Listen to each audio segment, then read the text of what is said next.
scores in freestyle judo are cumulative.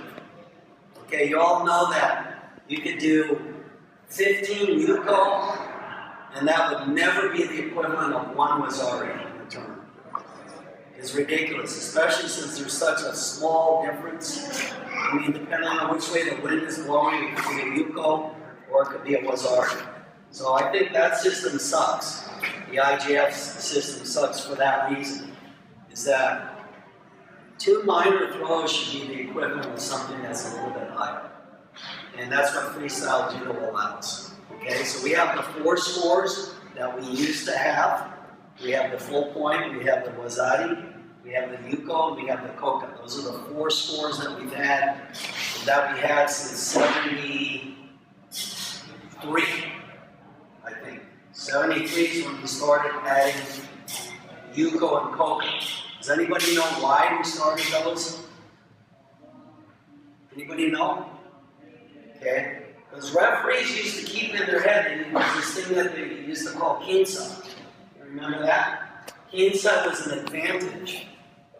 And they had a 6-level matrix of what advantage was. And so at some point somebody said, well, if you referees are keeping in your head these imaginary advantages, then we need to see them and we would like them to be on the board. And that's why they created the yuko and the koka. So that's the history behind the creation of those scores. Now recently the IGF got rid of yuko. And if they were going to get rid of anything, it should have been, they got rid of koka. If they had gotten rid of yuko, I think they would have solved a lot of problems.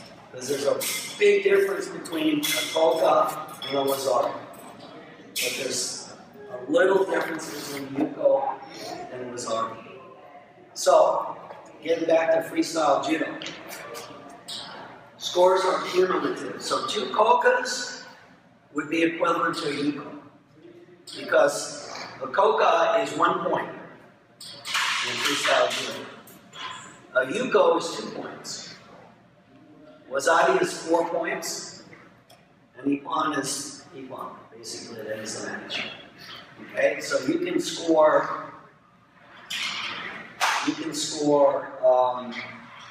3 kokas and have how many points? 3 points. And I can score just 1 yuko and have how many points? 2. Okay, that kind of makes sense, right? 3 throws should be worth more than just 1 throw somehow. And that's what that point system does. What also is important about that cumulative point system is it takes the referee out of the match a little bit. Okay? Because when the referee goes like this for the wazari, that's a hard score to overcome. But if he goes, and by the way, we're transitioning, so we don't go yuko, wazari, ippon, we go points. So this would be how many points? 4 points. Okay, so the referee would go 4 points. Okay. For a koka, who remembers what you had to do to score a koka? Well, how did we score a koka? Anybody remember? Land on your butt, and one more.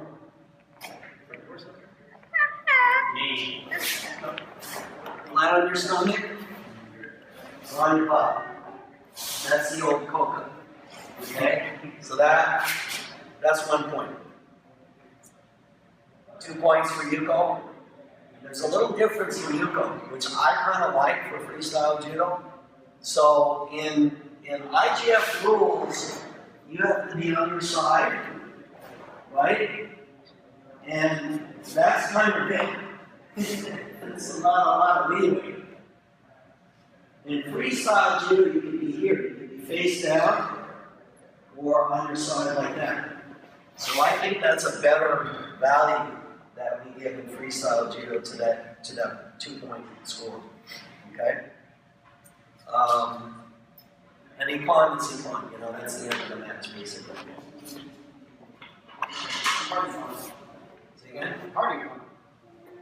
Yeah, hard ippon. And everybody knows that the IGF says that these rolling, you get thrown like this. It used to be an ippon. Now they're saying if you roll, that can no longer be an ippon. You have to land. That's an ippon. Okay? If there's any kind of rolling action, then it's a wazari. So it'd be a 4-point. So it's the same in freestyle judo. We want to bring hard throws back, not these low amplitude, roll the person over and you get a full point. Okay, so we're coming back to that. Now looking at the All Japan Championships this year, there were so many rolling games. So the Japanese are still doing their own thing. Okay, so any questions on those points? Okay, so again, the benefit to you as competitors is that you can overcome a higher score if you get more lower scores. That's really important. It really is. And also takes the referee more out of the match. So if he makes a mistake, if he errs, and he gives you 4 points, you can still overcome those 4 points by having 2 yugos, right? So that would be 2 plus 2, that's 4 in freestyle judo. In IGF judo, you could have, like I said, 15 yugos, and that would never overcome 1 wazari. So I think that's really beneficial.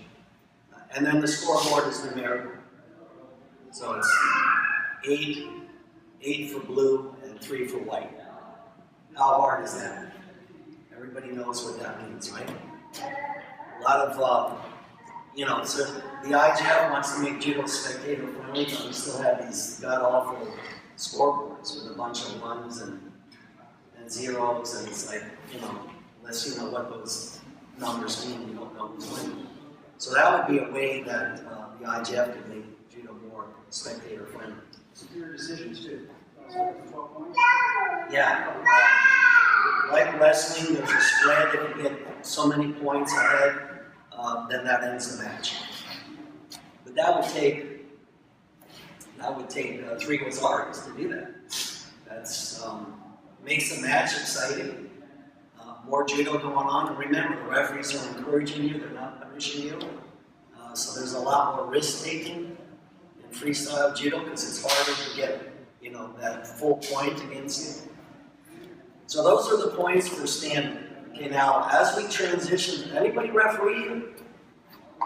No, you do, right? Yeah. So my feeling is as we're transitioning, to be honest with you, I don't like the fact that the scoring is looking a little bit like wrestling. I think we can go, we can still do our hand signals, and they would just be numbers that we would put on the board. So this would be 1 point, this would be 2 points, this is 4 points, and this ends the match. So I don't know which way we're going to go on that, but if we're trying to get more people from the regular judo crowd to come over to freestyle judo, we need to make it easy for the referees to referee our matches. And that's really, we're stuck right now because we don't have a lot of referees that are willing to come over and do freestyle judo. But little by little, we're adding. Scores on mat work.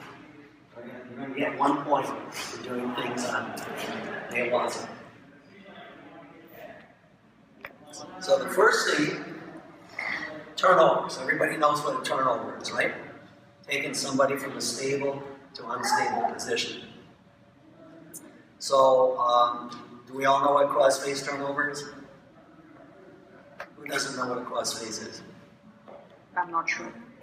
Okay, do you know what a cross-face is? Okay, come on. All right. So, my partner's on his force, and push that person over. Now, if I get him like that towards his back, he's unstable now, and I get that point. If I drop him, but I can only get him to here, I don't get that point. Okay? So that's 1, and then you do turnover. You do sweep? I do sweep. Alright, so you go on your back. And swing your leg. So, I'm stable right now in this position, so he's going to sweep me over, and he gets a point. Okay? And then he tries to get it in. So that would be the equivalent of a point. Okay? Now what if Okay, so we got and then passing the guard. That's another one. Okay. Everybody knows how to pass the guard, more or less? Okay. So we don't need, you guys are okay with that? Okay, so that's another point. Guard pass. Okay. So those, why do we give points again for those skills? Because we want you to do those skills. We don't want you to say, oh, I'm not gonna learn how to do that stuff because I don't get any points for doing that. But in freestyle judo, we want you to do those skills. And in order to make it, beneficial for you to do those, we have to give you points. And so that's what we've done. We're encouraging our fighters to learn judo newaza. So you get points for doing good stuff. All right? So as you can see, he did the sweep. That's 1 point. Now he pins me with tate shield. And I think we're still using the old rules, right? 30 seconds for the pin? It's up to 25 seconds is on. Oh, it is 25? Yeah, 25. Yeah, now for the adults, the senior adult divisions, you cannot win by Saikomi alone. That's the highest you can get is 20 seconds. They'll call out was already 4 points for red or white, whoever has that. And then the referee will say, continue for your submission. And then give you a little bit more time for submission. If you don't get it, then they say anything. And to be honest with you, that doesn't happen very often. There's not a lot of that. But the fact, again, is we're rewarding you to do these things. And I think that's important. Like to be rewarded for doing good things. And it makes judo whole again. So that's basically in a nutshell what freestyle judo is. If you were to watch a videotape of a judo match with freestyle rules, you would probably not necessarily know that's freestyle judo, unless you question the voices coming. For example, you would never hear Shido blue and Shido white at a tournament, right? Because that's the mentality. Yeah, Shido white, Shido blue. And it goes back and forth between the coaches, and it's just, again, it's that negative tactical judo that's just utter garbage. And it's really endemic to the United States for some reason. That's kind of penalty they get for stalling.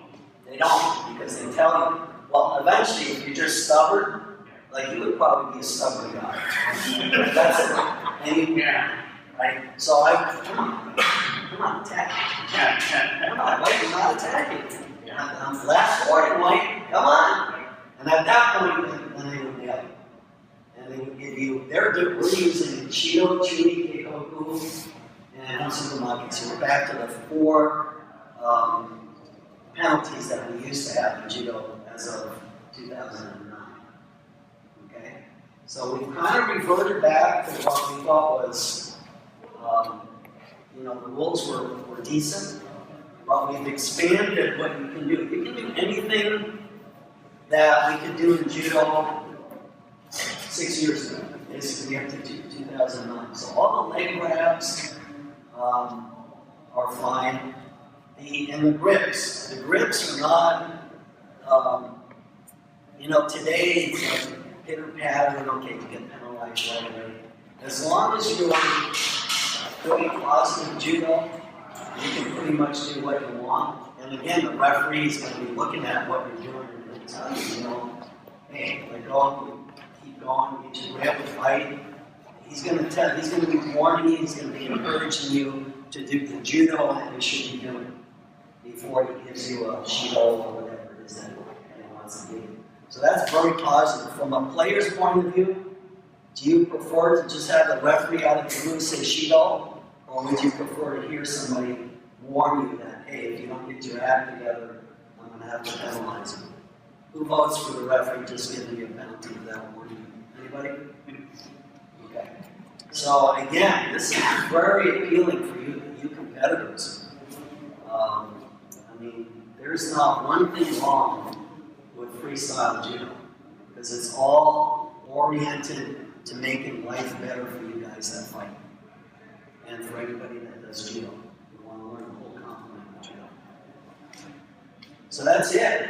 What do you think? Anything else? Thank you. Yes, because You keep it simple. yeah, I wanted to make sure that the visitors who would come here who have not heard this get to hear it from somebody else, and my club also gets to hear it from someone other than me. So if you go to freestylejudo.org, freestylejudo.org.